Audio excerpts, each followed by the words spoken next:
السلام علیکم ورحمۃ اللہ وبرکاتہ۔ الصلاۃ والسلام علیک یا رسول اللہ صلی اللہ تعالیٰ علیہ وسلم۔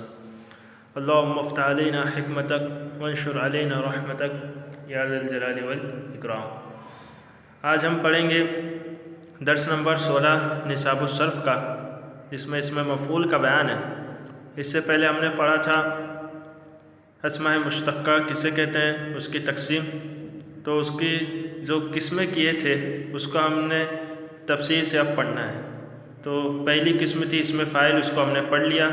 آج ہم پڑھیں گے دوسری قسم، اسم مفعول کا بیان۔ تو سب سے پہلے تعریف کریں گے، پھر اس کے بنانے کا طریقہ اور پھر گردانے پیش کریں گے۔ اسم مفعول کی تعریف: وہ اسم مشتق جو اس ذات پر دلالت کرے جس پر فعل واقع ہو۔ اسم مفعول وہ ایسا اسم مشتق ہوتا ہے جو ایسی ذات پر دلالت کرے جس پر فعل واقع ہو، جیسے منصور، مدد کیا ہوا۔ اب نوٹ میں بتا رہے کہ اسم مفعول بھی ثلاثی مجرد اور غیر ثلاثی مجرد سے جدا جدا طریقہ پر بنایا جاتا ہے، یعنی دونوں میں بنانے کا طریقہ الگ الگ ہے۔ تو دونوں کا طریقہ بیان کریں۔ ثلاثی مجرد سے اسم مفعول بنانے کا طریقہ یہ ہے کہ فعل مضارع مجہول سے علامت مضارع حذف کر کے میم مفتوح لگائیں، عین کلمہ کو ضمہ دے کر واو ساکن کا اضافہ کریں اور آخر میں تنوین لگا دیں۔ تو دیکھیے، پہلی چیز تو آپ کو یہ یاد رکھنی ہے کہ جو اسم فاعل ہوتا ہے وہ معروف سے بنایا جاتا ہے، اور اسم مفعول یہ فعل مجہول سے بنایا جاتا ہے۔ اب ثلاثی مجرد سے اسم مفعول بنانے کا طریقہ کیا ہے؟ سب سے پہلے علامت مضارع کو حذف کر کے میم مفتوح لگائیں۔ نمبر 2، عین کلمہ کو ضمہ دے کر واو ساکن کا اضافہ کریں۔ نمبر 3، آخر میں تنوین لگا دیں۔ یہ تین چیز آپ کو یاد رکھنی ہے۔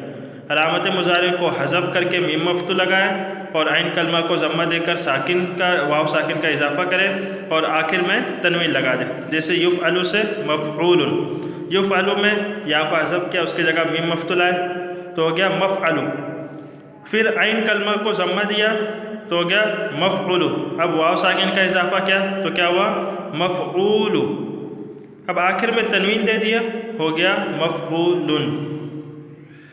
اب غیر ثلاثی مجرد سے اسم مفعول بنانے کا طریقہ: فعل مضارع مجہول سے علامت مضارع حذف کر کے میم مضموم لگائیں اور آخر میں تنوین کا اضافہ کریں۔ اب ثلاثی مجرد کے علاوہ سے اسم مفعول بنانے کا طریقہ بہت آسان ہے۔ آپ کو صرف کیا کرنا ہے؟ علامت مضارع حذف کر کے میم مضموم لگانا ہے اور آخر میں تنوین کا اضافہ کر دیں، بس۔ جیسے یکرم سے مکرم۔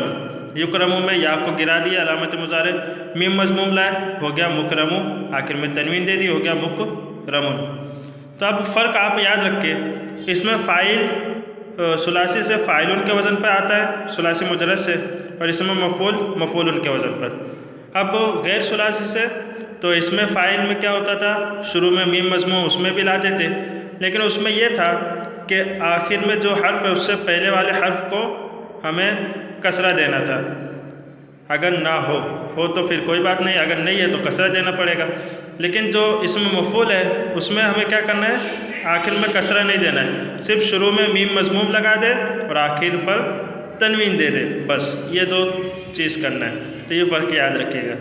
اب گردانے: مفعول، مفعولان، مفعولون، مفعولۃ، مفعولتان، مفعولات۔ پورے سب سامنے معنی بھی دیے ہیں، کون سا صیغہ کس کے لیے آتا ہے اور اس کا معنی کیا ہوتا ہے، تو یہ گردانوں کا آپ اچھے سے یاد کر لیں۔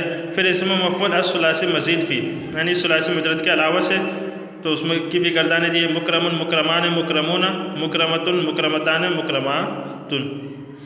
اب سوالات ہیں، اسم مفعول کی تعریف بیان کیجیے۔ جو شروع میں بیان ہوئی کہ ایسا اسم مشتق ہے جو ایسی ذات پر دلالت کرے جس پر فعل واقع ہوا۔ ثلاثی مجرد اور غیر ثلاثی مجرد سے اسم مفعول بنانے کا طریقہ بیان کریں، تو وہ بھی بیان ہو گیا۔